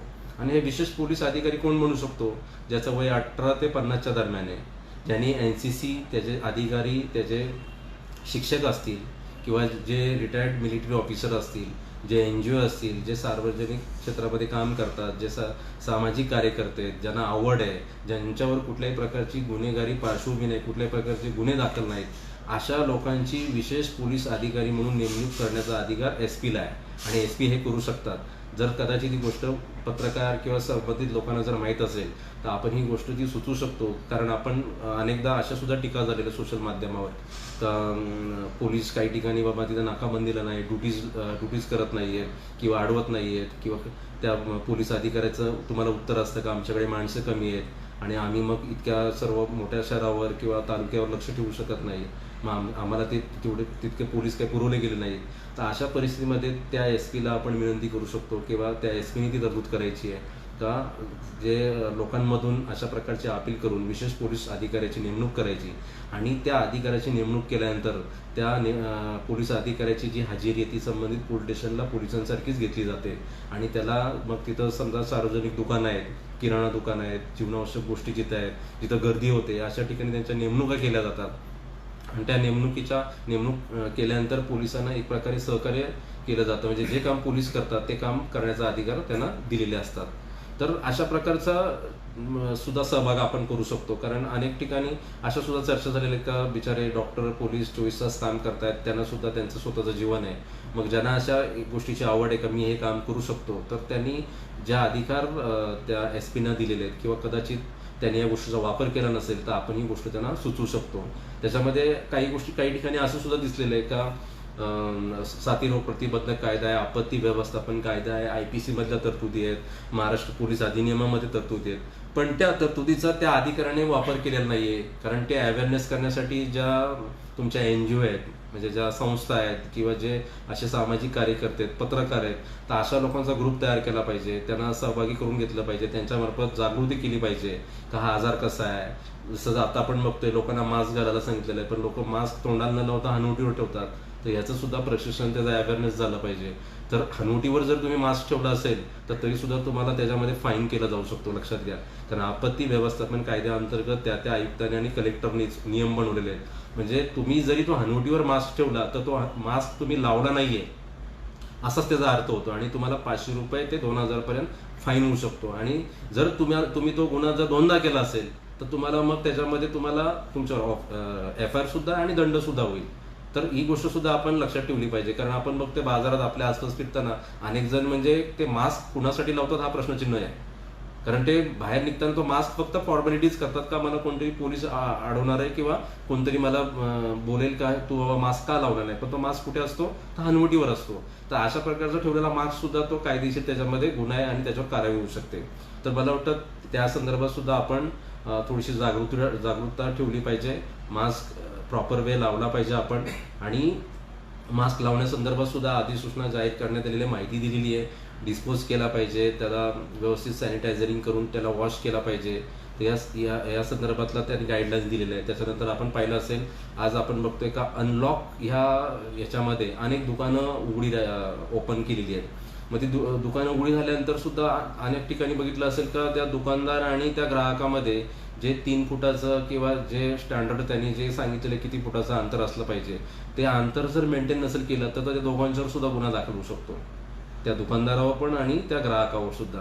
तर त्या दुकानदाराने सुद्धा तशा प्रकारची उपाययोजना त्याच्या दुकानासमोर केल्या पाहिजे, त्याची पाटी लावली पाहिजे की बाबा इथे तुम्हाला जे कोरोना व्हायरससाठी जे गाईडलाईन्स मार्गदर्शिका दिलेल्या आहेत त्यानुसार तुम्ही जो फिजिकल डिस्टन्सिंग आहे तो मेंटेन केला पाहिजे. आणि ते फिजिकल डिस्टन्सिंग ठेवण्यासाठी त्यांनी ती व्यवस्था तयार केली पाहिजे. आणि जर अशा ठिकाणी जर कुठं असं निदर्शनास आलं, मग समजा नगरपालिका आहे त्या मुख्याधिकाऱ्याला किंवा त्या संबंधित अधिकाऱ्यांना जर ही गोष्ट निदर्शनास आली तर ते फाईन करू शकतात. कर्जतमध्ये सुद्धा अनेक लोकांना 500 रुपयापासून 2000 पर्यंतचे फाईन केलेले आहेत. गुन्हे फक्त काय दाखल झालेले नाही आहेत, पण ह्या कायद्याअंतर्गत ते अधिकार त्या संबंधित अधिकाऱ्यांना दिलेले आहेत. परंतु आज सुद्धा आपण बाजारामध्ये किंवा इकडे तिकडे वावरत असताना अनेक ठिकाणी पाहिलं असेल का लोक कुठल्याही प्रकारचा याच्यामधला केअर घेत नाही आहेत.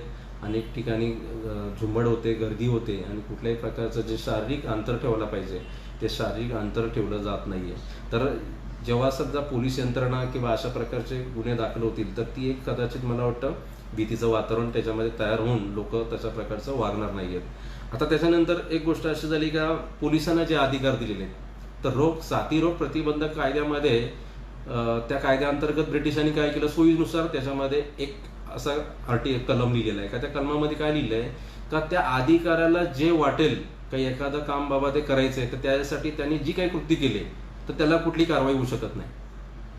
मग पोलीस असेल कुणी म्हणजे समजा तेव्हा ब्रिटिश वसाहत होती, मग त्यांनी जर एखाद्या अधिकाऱ्याला टॉर्चर केला तर टॉर्चर केल्यानंतर त्या अधिकाऱ्यावर कुठल्याही प्रकारची कायदेशीर कारवाई करण्याची तरतूद नव्हती आणि त्याचा गैरवापर त्यांनी बऱ्याचदा घेतला सुद्धा. म्हणजे तेव्हाचा आपण जर इतिहास वाचला तर त्या प्लेगच्या साथीमध्ये अनेक ब्रिटिश अधिकाऱ्यांनी त्याचा खूप मोठा गैरफायदा घेऊन लोकांना टॉर्चर सुद्धा केलं.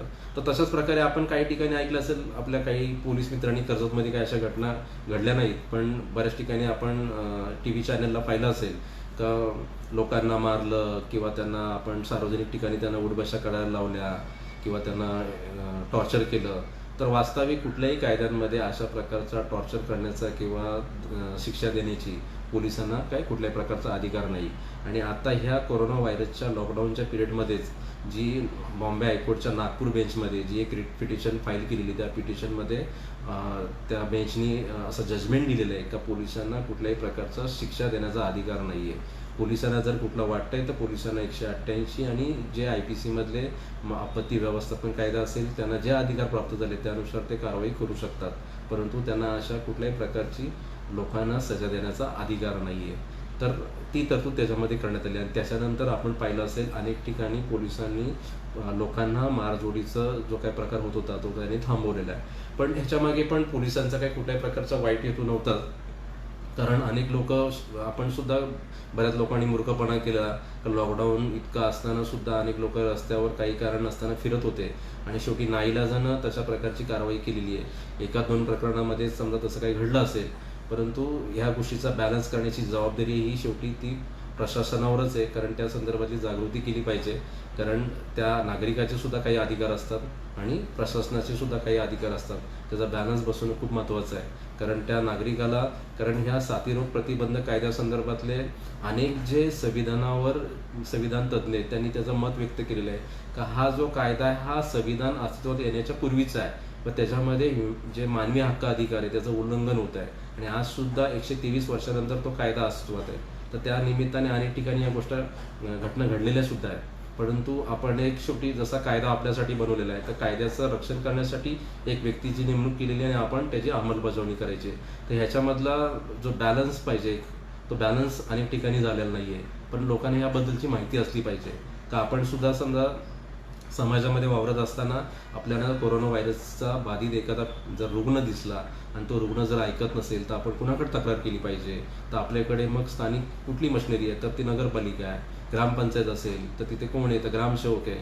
तर अशा लोकांकडे तक्रारी करून, तहसीलदार आहेत, अशा लोकांकडे तक्रारी करून तुम्ही त्या पेशंटबद्दलची माहिती देऊ शकता. कुठल्याही प्रकारचं तुमचं काय नाव वगैरे तिथं उघड केलं जात नाही. परंतु याच्यामध्ये चांगला हेतू असा असतो का संबंधित व्यक्तीला कदाचित त्या आजाराबद्दलची कल्पना नसेल, पण तो आजार वाढू शकतो आणि याच्यासाठी आपण ते एक सामाजिक काम करण्याची जबाबदारी आपल्यावर आहे. आणि ते करण्यासाठी त्याला पटवून सांगितलं पाहिजे का तू जर ही गोष्ट केली नाही तर ह्या गोष्टीसाठी तुझ्यावर कारवाई होऊ शकते, तुझ्यावर गुन्हा दाखल होऊ शकतो आणि बऱ्याच गोष्टीला तुला सामोरं जावं लागेल. तर अशा प्रकारचं जर प्रत्येकाने काम केलं तर मला वाटतं ह्या कोरोनाच्या आजारावर आपण बरंचसं प्रतिबंध करू शकतो. तर ह्या संदर्भातली माहिती सर्व जे पत्रकार आहेत, बाकी जे सर्वसामान्य नागरिक यांना माहीत असणं खूप महत्त्वाचं आहे. तर ह्या कोरोना व्हायरसच्या म्हणजे लॉकडाऊनमध्ये आपण पाहिलं असेल तर लॉकडाऊन या शब्दाचा अर्थ काय, तर लॉकडाऊन म्हणजे काय, एका परिसरातून दुसऱ्या परिसराला जायला प्रतिबंध करणं म्हणजेच लॉकडाऊन. आणि त्या लॉकडाऊनच्या निमित्ताने मग तुमचे बाकी सर्व जे कायदे आहेत मग त्या बऱ्याचशा गोष्टी काही ठिकाणी मग तुम्हाला ज्या दैनंदिन जे तुमचे अधिकार आहेत त्या अधिकारावर कुठेतरी बाधा येते. आणि ते करणं का गरजेचं असतं, कारण तुम्हाला हा साथीचा आजार आहे, हा साथीच्या आजारावर प्रतिबंध करायचा असतो. तर या संदर्भातला या कायद्याअंतर्गत अशा सुद्धा तरतुदी आहेत का समजा आपत्ती जर एखादी आली, मग ती आपत्ती कुठली असेल, त्सुनामी असणार आहे, वारा असेल, आजार असेल, आणि मग या निमित्ताने जर त्याच्यामध्ये एखादा जर व्यक्ती मयत झाला तर त्या व्यक्तीला कॉम्पेन्सेशन भरपाई देण्याची सुद्धा सरकारला अधिकार दिलेले आहेत. आणि त्यानुसार आपण पाहिलं असेल का सरकार त्याच्यामध्ये मदतसुद्धा करत आहे. परंतु अनेक केसेसमध्ये असं सुद्धा होतं आहे का समजा एका कुटुंबातला जर कोण कोरोना बाधित जर पेशंट असेल आणि अनेक ठिकाणी आपण असं सुद्धा ऐकलेलं आहे का त्याला कोरोना झालेला असताना सुद्धा त्याला सर्टिफिकेट्स कोरोनानी मृत्यू झाला असं दिलेलं गेलेलं नाही आहे. तर मला वाटतं शासनाकडून जी काही मदत दिली जाते त्यासाठी मग पुन्हा हा तांत्रिक मुद्दा न उपस्थित होण्यासाठी आपण त्याचे नातेवाईक किंवा मित्र म्हणून ही आपली दक्षता घेणं जरुरीचं आहे. का जर ती व्यक्ती कोरोनाने मयत झाली असेल, कारण आपण एका मला वाटतं पोलीस अधिकाऱ्याची ती माहिती व्हॉट्सअपवर व्हायरल झालेली का त्याचं पहिले जे कारण दिलं मृत्यूचं आणि मग त्याच्याबद्दल जेव्हा गोंगाट झाला मग ते कारण कोरोनाने मयत झालं असं दिलं. तर ह्या संदर्भातला अनेक काही कंपन्या आहेत किंवा गव्हर्नमेंट डिपार्टमेंट्स आहेत त्यांनी त्यांचे विमा वगैरे उतरवलेले असतात किंवा शासनाकडून जी मदत केली जाते ते मदत कदाचित तुमच्यापर्यंत पोचणार नाही. तर त्यासाठी तुम्ही जागरूक असणं गरजेचं आहे का ज्या कुठल्या हॉस्पिटलला कदाचित त्या व्यक्तीचा जर मृत्यू झाला तर मृत्यू झाल्यानंतर त्याला कुठल्या प्रकारचं सर्टिफिकेट इश्यू केलं जातं आहे त्या सर्टिफिकेटवर लक्ष ठेवणं खूप गरजेचं आहे. का काय कारणाने त्याचा मृत्यू झाला हे लिहिलेलं आहे हे सुद्धा आपण पाहिलं पाहिजे आणि ती सर्व जबाबदारी आपली आहे. तर आपण ही सर्व जी परिस्थिती आहे त्या परिस्थिती संदर्भात शेवटी कसं असतं का एखादी घटना जेव्हा घडते तर त्याला रेग्युलेट करण्यासाठी एक कायदा असतो आणि तो कायदाच जर आपण समजून नाही घेतला तर तो कायदा त्याच्याबद्दल आपल्यासाठी काय तरतुदी केलेल्या आहेत मग आपलं खूप मोठं नुकसान होतं. आणि म्हणून आपण ह्या निमित्ताने कोरोना व्हायरसच्या निमित्ताने ज्या ज्या तरतुदी केलेल्या आहेत मग अनेक ठिकाणी काही शासनाचे नोटिफिकेशन्स आले त्याच्यामध्ये सुद्धा वाद झालेले आहेत. वकील म्हणून आमच्याकडे केसेस आलेले आहेत का शासनाने सांगितलेलं आहे तुमचं घर भाडं तुम्ही वसूल करू शकत नाही. तर असं कुठल्याही प्रकारचं शासनाचं कुठल्याही प्रकारची नोटिफिकेशन नाही आहे. कारण शासनाने एक सांगितलेलं आहे का ह्या परिस्थितीमध्ये तुम्ही कुठल्याही व्यक्तीला त्यांनी भाडं दिलं नाही म्हणून घराच्या बाहेर काढू नका. त्याला ॲडजस्ट करा, त्याला 2-3 महिने त्याला टाईम द्या किंवा तुम्ही इन्स्टॉलमेंटमध्ये ते पैसे घ्या, पण कृपया त्याला ह्या कारणासाठी बाहेर काढू नका. आणि खरंच लॉकडाऊनच्या परिस्थितीमध्ये आपण पाहिलं असेल, अनेक जण रस्त्यावर उन्हातानाचे चालत ते त्यांच्या घरी जात होते. त्याच्यामध्ये अनेक जणांचा जीवसुद्धा गेलेला आहे. आणि अशा परिस्थितीमध्ये आजसुद्धा म्हणजे अजूनही कोरोना व्हायरस गेलेला नाही आहे. कदाचित याच्यापेक्षाही आम्ही जर जबाबदारीने वागलो नाही तर हा आजार अजून पसरण्याची शक्यता आहे. आणि या परिस्थितीमध्ये सुद्धा तुम्ही तुमच्या रूममध्ये किंवा तुमच्या आसपास कोणी भाडोत्री राहत असेल तर त्याला ती कल्पना द्या किंवा बाबा तुझं भाडं काय माफ होणार नाही, पण तुला मी सूट देऊ शकतो. किंवा जो भाडोत्री असेल त्या भाडोत्रीने त्याच्यातला हा जो गैरसमज आहे तो दूर केला पाहिजे का मला कुठल्याही प्रकारचं भाडं माफ झालेलं नाही, ते भाडं मला द्यायचंच आहे. तर या संदर्भातल्या अनेक तक्रारीसुद्धा आता यायला लागलेल्या आहेत. तर लोकांनी तो गैरसमज दूर केला पाहिजे. त्याच्यानंतर आपण पाहिलं असेल शासनाने नोटिफिकेशन्स काढलेले आहेत. अनेक ठिकाणी आता लोक फोर्स करतायत कारखानदार मालक का तुम्ही कामावर आलंच पाहिजे आणि मग तुम्हाला कामावरून काढू अशा धमक्या दिल्या जातात. आणि या भीतीपोटी अनेक लोक आता कामावर वगैरे जायला लागले. त्याच्यातले काही जण बाधितसुद्धा होतात. तर हे करताना सुद्धा तुम्हाला त्या कारणासाठी काय कोणी कामावर काढू शकत नाही जर तुम्ही रेड झोनमध्ये असाल तर. पण जर परिस्थिती चांगली असेल, साधनं असतील तर तुम्ही कामावर जाऊ शकता. त्याच्यामध्ये पण बरेचसे गाईडलाईन्स दिलेले आहेत. त्या कामगारांची राहण्याची व्यवस्था, त्यांच्या हेल्थ संदर्भातल्या चेकिंग वगैरे या सर्व गोष्टी त्या कंपनीची जबाबदारी आहे आणि त्या सर्व त्यांनी केल्या पाहिजेत. पण बऱ्याचदा ह्या संदर्भातल्या तक्रारी होत नाही आहेत. कारण कामगारांनी तक्रारी केल्यानंतर त्याला ती भीती असते मला कामावरून काढलं जाईल. तर अनेक लोकांना ही सुद्धा आता भीती तयार झालेली आहे का कोरोनाच्या निमित्ताने मला कामावरून काढलं जातं आहे का. आणि त्याच्यामध्ये मध्य प्रदेश, UPमध्ये आपण पाहिलं असेल कामगारांचे जे कायदे ते शिथिल करण्यात आलेले आहेत. म्हणजे कोरोनाच्या निमित्ताने कदाचित मला वाटतं हा कामगारांच्या अधिकारावर आलेली गदा आहे. तर त्या संदर्भात सुद्धा जे कामगार संघटनेमध्ये जे काम करणार आहेत त्यांनी सुद्धा जागृत असलं पाहिजे का आपण काम करत असताना कामगारांना कसं न्याय द्यायचं आहे. आणि कामगारांना न्याय देताना आपण कारखानदार जे ते मालक आहेत त्यांच्यासुद्धा अडचणी समजून घेतल्या पाहिजेत. परंतु अनेक ठिकाणी अशा सुद्धा तक्रारी आमच्याकडे येत आहेत का लोक धमकी देतात किंवा त्यांना कामावरून काढलेलं आहे. तर असं काय त्यांना करता येत नाही आहे, त्याला तशी कारणं असली पाहिजेत. तर आणि बाकी red zone, green zone, orange zone तर हे काय कुठलं असं हे नाही आहे. ते सरकारने केलेली उपाययोजना आहे का सरकारच्या सोयीसाठी त्यांनी हे अशा प्रकारचे झोन तयार केलेले आहेत का त्यानिमित्ताने आपण जर त्याची वर्गवारी केली तर ते पेशंट्स आणि त्यांच्यावर उपचार आपण करू शकतो. आणि याच्यासाठी आपण पाहिलं असेल का महाराष्ट्रामध्ये अनेक जिल्हे रेड झोन, ऑरेंज झोन आणि ग्रीन झोन अशा प्रकारचे त्यांनी करून ते काम सुरू केलेलं आहे. आता ह्याच्यामध्ये पण अनेक चर्चा समोर आलेल्या आहेत. 4 लॉकडाऊन झाले, 4 लॉकडाऊननंतर अचानक संख्या वाढली. तर ह्याच्यामध्ये कदाचित जी पॉलिसी आहे त्या पॉलिसीमधला कुठला तरी निर्णय घेण्याची क्षमता चुकली असेल.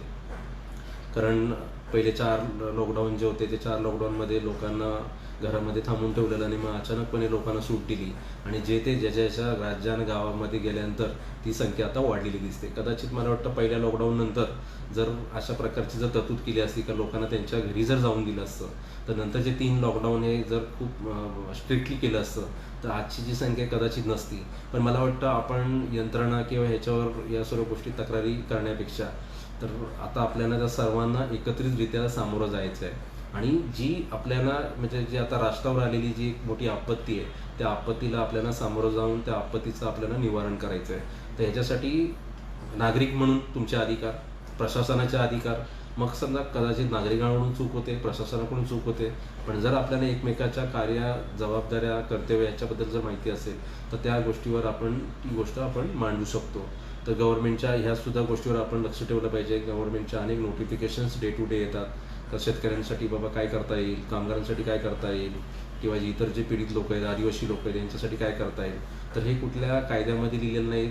ते नोटिफिकेशन्स आहेत, ते नोटिफिकेशन्स येतात. त्याची माहिती आपण संबंधित तहसीलदार आणि ज्या NGO, ज्या सामाजिक संघटना आहेत ज्या काम करतात त्यांच्याकडे सर्व अवेलेबल आहे, उपलब्ध आहे. त्यांच्या आपण संपर्कात राहिलं पाहिजे.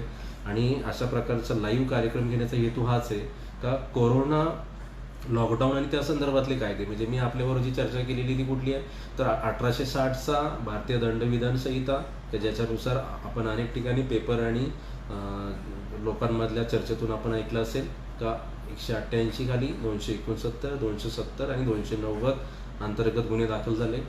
आणि त्याच्यातलं 188 का तर शासनाचा आदेश असताना माहीत असताना आपण ते नाकारलं. 269 आणि 270 याच्यासाठी का तुम्हाला माहीत असताना का हा आजार साथीचा आजार आहे आणि याची जाणीव असताना सुद्धा तुम्ही बेजबाबदारपणे लोकांमध्ये पसरवण्यास तुम्ही जबाबदार झालात म्हणून तुमच्यावरती कारवाई करण्यासाठी त्याच्यामध्ये तरतूद करण्यात आलेली आहे. 290 पब्लिक न्यूजन्स आहे.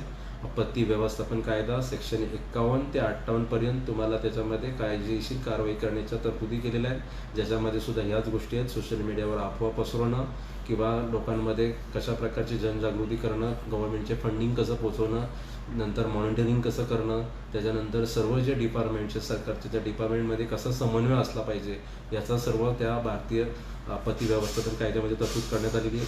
साथी रोग प्रतिबंधक कायदा 1897चा कायदा 123 वर्षानंतर ब्रिटिश गेलेले आहेत तरीसुद्धा तो कायदा आज पण आपण वापरतोय. त्या कायद्यांमध्ये फक्त 4 कलमाचा तो कायदा आहे, 3 पानाचा कायदा आहे आणि त्या कायद्यानुसार आज आपण देशभरामध्ये आणि राज्यांमध्ये लॉकडाऊन आणि संचारबंदी, कर्फ्यू ह्या सर्व गोष्टी सुरू झालेल्या आहेत. तर मला वाटतं आपण ह्या सर्व गोष्टीची जागृती आपल्याकडे असली पाहिजे का आपल्याला कुठल्या कुठल्या गोष्टीला सामोरं जायचं आहे. काही ज्या शासनाने जे तुम्हाला अधिसूचना दिलेल्या आहेत, गाईडलाईन्स दिलेल्या आहेत, त्या गाईडलाईन्सचं त्यांनी जिथं लिहिलेलं आहे की ह्याचं उल्लंघन केल्यानंतर कारवाई होणार आहे. तर मी सांगितलेले जे सेक्शन्स आहेत त्या सेक्शन्स खालीच कारवाई होणार आहे. तर मला वाटतं जी शासनाने अधिसूचना दिलेली आहे त्या गोष्टीचा लोकांच्या अडचणी आहेत तर त्याच्याबद्दल वाद नाही, परंतु साथीचा आजार ही शेवटी तुमच्या आमच्यावर परिणाम होणार आहे, तुमच्या आमच्या कुटुंबावर परिणाम होणार आहे. तर जितकं शक्य होईल तितकं आपण या सर्व शासनाने दिलेल्या आदेशाचं, कायद्याचं जर आपण त्याचं पालन केलं तर मला वाटतं नक्कीच कोरोना व्हायरस आपण थांबवण्यामध्ये यशस्वी होऊ शकतो. आणि याच्या पुढे सुद्धा कदाचित जर पुन्हा एकदा जर शासनाने लॉकडाऊन वाढवला, पेशंट्स वाढले तर कदाचित शासनाच्या विचाराधीन पण असेल, तर त्या परिस्थितीमध्ये हा सर्व प्रश्न उपस्थित होईल. तेव्हा कृपया त्याचं उल्लंघन करू नका, कारण आपल्याला कायद्याचं बऱ्याचदा माहीत नसतं. जेव्हा आपल्यावर कारवाई होते आणि कारवाई झाल्यानंतर मग आपल्याला माहीत होतं अरे नाही माझ्यावर ही कारवाई झालेली आहे. तर ह्या सर्व गोष्टीचा नक्कीच तुम्हाला फायदा होईल आणि आपण त्याचं ते पालन केलं पाहिजे. तर प्रत्येकाने कोरोना व्हायरसचा प्रादुर्भाव हा दिवसेंदिवस वाढत चाललेला आहे. ज्या शासनाने जे तुम्हाला गाईडलाईन दिले त्याचं पूर्णपणे काटेकोरपणे पालन करा, कुठल्याही प्रकारचं उल्लंघन करू नका. आणि तुमच्या आसपास जे पेशंट्स असतील, आता हा एक विषय समोर आलेला आहे. आजच या कार्यक्रमाच्या जेव्हा हे झालेलं प्रसिद्धी झाली तर मला 1-2 फोन असे आले का त्यांनी ते सल्ले मागितले का आम्ही कोरोना बाधित आहोत, परंतु आम्ही कोरोना बाधित आम्ही क्लिअर झालेलं असताना, निगेटिव्ह आलेलं असताना आम्ही ज्या परिसरात राहतो, ज्या इमारतीत राहतो त्या इमारती लोक आम्हाला खूप तुच्छतेने वागणूक देतात, आम्हाला एक प्रकारे त्यांनी बॉयकॉट केलेलं आहे. तर कृपया असं काही करू नका. जर अशा प्रकारचं जर तुम्ही करत असाल आणि तशी जर पुरावे जर पोलिसांना दिले गेले तर तुमच्यावर कारवाई होऊ शकते.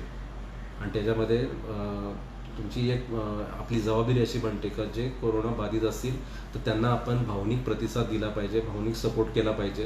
कारण आपण बघतोय का जगभरामध्ये आणि देशामध्ये त्या कोरोनाच्या उपचाराच्या ऐवजी भीतीचं वातावरण जास्त तयार केलेलं आहे. त्याला अनेक न्यूज चॅनलसुद्धा जबाबदार आहेत का त्यांनी याच्याबद्दलचं कुठल्याही प्रकारची माहिती कमी दिली आणि भीती जास्त तयार केली. तर अनेक जण सुदृढ असताना सुद्धा फक्त कोरोना झाला या भीतीपोटीच ते मृत्युमुखी पडलेले आहेत. किंवा काही जण त्यांना कोरोना झालेला आहे पण ती माहिती का देत नाही का जर मी कोरोना व्हायरस झालो आहे किंवा मी बाहेरून आलेलो आहे, मी रेड झोनमधून आलेलो आहे आणि ही माहिती जर मी प्रशासनाला दिली तर माझी बिल्डिंगमधली लोक मला घरामध्ये घेणार नाही, मला तिथं मग बॉयकॉट करतील, माझ्याकडे त्या नजरेने बघतील. तर या भीतीपोटी काही लोक ही माहिती देत नाहीत. तर कृपया अशा प्रकारचा प्रसंग त्यांच्यावर आणू नका. जी लोक समजा रेड झोनमध्ये येत असतील त्यांच्याशी संपर्क असेल त्यांना सांगा काही दिवस तुम्ही तिथं राहिलात तर तुम्ही कृपया येऊ नका. पण जर कदाचित त्यांच्याकडे जर पर्याय नसेल आणि त्यांचं घर असेल तर त्यांच्याकडून तशा प्रकारची जी पूर्तता ते करून घ्या. जी तुमच्याकडे लोकल जी तुमच्याकडे समजा नगरपालिका आहे, ग्रामपंचायत आहे तर त्यांना तशा प्रकारची माहिती देऊन त्यांना क्वारंटाईन करता येतं का किंवा शासनाचे जे क्वारंटाईन सेंटर आहेत तिथं ठेवता येतं का, तशा प्रकारची त्यांना मदत करा. किंवा एखादा तुमच्या इमारतीमध्ये आसपासच्या परिसरामध्ये जर एखादा कोरोना बाधित पेशंट जर असेल तर त्याला जर समजा ह्या फिजिकल डिस्टन्सिंगच्या कारणाने जर तुम्हाला भेटता येत नसेल तर त्याला एक सहानुभूती म्हणून फोनद्वारे किंवा मेसेज किंवा जे काही माध्यम असेल त्याच्यामार्फत त्याला काय आर्थिक मदत करता येते का, त्याला तुम्हाला आधार देता येतं का, अशा प्रकारचं सुद्धा आपण काम करणं खूप गरजेचं आहे. कारण अनेक केसेस आपण पाहिलेले आहेत अनेक हॉस्पिटल्समध्ये ट्रीटमेंट चालू असताना सुद्धा सुसाईड केलेले आहेत. अनेक जण बंद रूममध्ये, आता काल परवा पण आपण पाहिलं असेल, बॉलिवूडच्या अनेक ॲक्टर्स किंवा आपल्या आसपासच्या अनेक लोक हृदयविकाराने किंवा मोठ्या मोठ्या आजाराने मृत्युमुखी पडलेले आहेत. त्याचं कारण काय? त्यांना कुठल्याही प्रकारचा जो एकटेपणा आहे तो एकटेपणा तयार झाला आणि या सर्व गोष्टी घडत गेलेल्या आहेत. तर त्यासाठी तुमची आमची एक जबाबदारी बनते समाज बांधव म्हणून, का आपण कायदा ह्या सर्व गोष्टी मेंटेन करून आपण त्यांना कशा प्रकारे मदत करू शकतो, कशा प्रकारे भावनिक त्यांना आधार देऊ शकतो, ही सुद्धा जबाबदारी ही कुठेही कायद्यामध्ये दिलेली नाही. ही माणुसकी म्हणून आपण ते करणं गरजेचं आहे. तर ह्या सर्व गोष्टी केल्या पाहिजेत, कारण सर्वच ठिकाणी आजार आणि त्याच्यातले औषध किंवा उपचार यांनी तो पेशंट बरा होत नसतो. तर त्यासाठी ह्या सर्व गोष्टी सुद्धा खूप होणं महत्त्वाचं आहे. तर कृपया अशा प्रकारचं वातावरण तयार करू नका जेणेकरून लोकांना इतकं फ्रीडम वाटलं पाहिजे का मी जर बाहेरून रेड झोनमधून आलेलो आहे तर लोकांनी स्वयंस्फूर्तीने स्वतः जाऊन ती माहिती संबंधित अधिकाऱ्याने दिली पाहिजे. मी रेड झोनमधून आलेलो आहे, मला पर्याय नाही, मला इथं राहायचं आहे, तुम्हाला होम क्वारंटाईन करता येत असेल तर होम क्वारंटाईन करा, किंवा मला संस्थात्मक होम क्वारंटाईन करायचं ते करा, किंवा तुमचे जे सेंटर असतील तिथं करा. अनेक मोठ्या संख्येने लोक येत असतील तर त्यांना संस्थात्मक जे क्वारंटाईनिंग प्रोसिजर आहे, म्हणजे त्यांना कुठल्या हॉटेलमध्ये ठेवता येतं का, तर अशा प्रकारची सुद्धा तरतूद त्या कायद्यामध्ये केलेली आहे. तर अशा प्रकारचं सर्व माहिती तुम्ही पोचवणं हे बंधनकारक आहे आणि मला वाटतं या सर्व गोष्टी आपण केल्या पाहिजेत. या गोष्टी जर आपण केल्या तरच हे जे कोरोना व्हायरस जो आजार आहे त्याचा प्रादुर्भाव थांबू शकतो. अनेक केसेस ज्या आपल्या आसपास आलेल्या आहेत त्याच्यामध्ये असं निदर्शनास आलेलं आहे का ते मुंबईवरून कर्जतला आलेले आहेत आणि त्यांनी कुठल्याही प्रकारची माहिती त्या इमारतीतल्या लोकांना किंवा त्या प्रशासनाला दिलेली नाही आहे आणि अचानक ती संख्या वाढल्यानंतर ते चित्र आपल्यासमोर उभं राहिलेलं आहे. मागे पुढे त्यांच्यावर गुन्हे होतील नाही होतील हा भाग नंतरचा, पण माणसाचं आयुष्य खूप मोठं आहे, जीवन खूप मोठं आहे. पण त्या एका चुकीने स्वतःचं कुटुंब आणि आपल्या आसपासची लोक आहेत त्यांचं आयुष्य उद्ध्वस्त होणार आहे. तर कृपया अशी काही चुकी करू नका. गुन्हे दाखल होणार, सजा होणार हा भाग नंतरचा, पण आपलीसुद्धा ही एक राष्ट्रीय जबाबदारी आहे आणि ती जबाबदारी आपण पार पाडली पाहिजे. तर मी पुन्हा एकदा आपलं कर्जत न्यूज यांना धन्यवाद देतो का त्यांनी एक चांगला विषय दिला. आता मागच्या ह्या रविवारीसुद्धा त्यांनी डॉक्टरांना बोलवलेलं कोरोना आणि त्याच्यावरील उपचार अशा प्रकारचं चांगलं फेसबुक लाईव्ह झाला आणि त्यांनी विनंती केली का या कोरोनाच्या निमित्ताने अनेक लोकांना प्रश्न पडलेला आहे, लॉकडाऊन काय, संचारबंदी काय, कर्फ्यू काय, क्वारंटाईन ह्या काय प्रोसिजर आहे, त्या संदर्भातले कायदे काय. तर याच्याबद्दलची मी तुम्हाला थोडक्यात माहिती दिलेली आहे, कारण आपण सेक्शन वाईज बोलत बसलो तर अनेक गोष्टी खूप किचकट असतात आणि मी माझ्या सोप्या भाषेमध्ये आपल्याला सांगण्याचा प्रयत्न केलेला आहे. तर आपण नक्कीच या सर्व कायदेशीर बाबीचं पालन कराल आणि जर कुणाला कुठल्याही प्रकारच्या जर समजा या संदर्भातल्या जर शंका असतील तर तुम्ही नक्कीच मला विचारू शकता आणि त्यासाठी माझा नंबर आहे, मी ॲडव्होकेट कैलास मोरे, माझा मोबाईल नंबर आहे 9960838164. परत एकदा 9960838164. जर असं कुठल्याही प्रकारची जर शंका असेल किंवा तुम्हाला वाटतं का प्रशासकीय मशिनरीकडून कुठल्याही प्रकारची चुकीची गोष्ट कायदेशीर बाब आहे ती झाली पाहिजे होती नाही झाली किंवा माझ्यावर कुठली गोष्ट अशी झालेली आहे तर त्या संदर्भातलं नक्कीच मी मार्गदर्शन करेन. तर आपण मला शांततेने ऐकलं आणि सहकार्य केलं त्याबद्दल मी आपलं खूप खूप आभार मानतो आणि माझे जे आजचं फेसबुक लाईव्ह मी थांबवतो.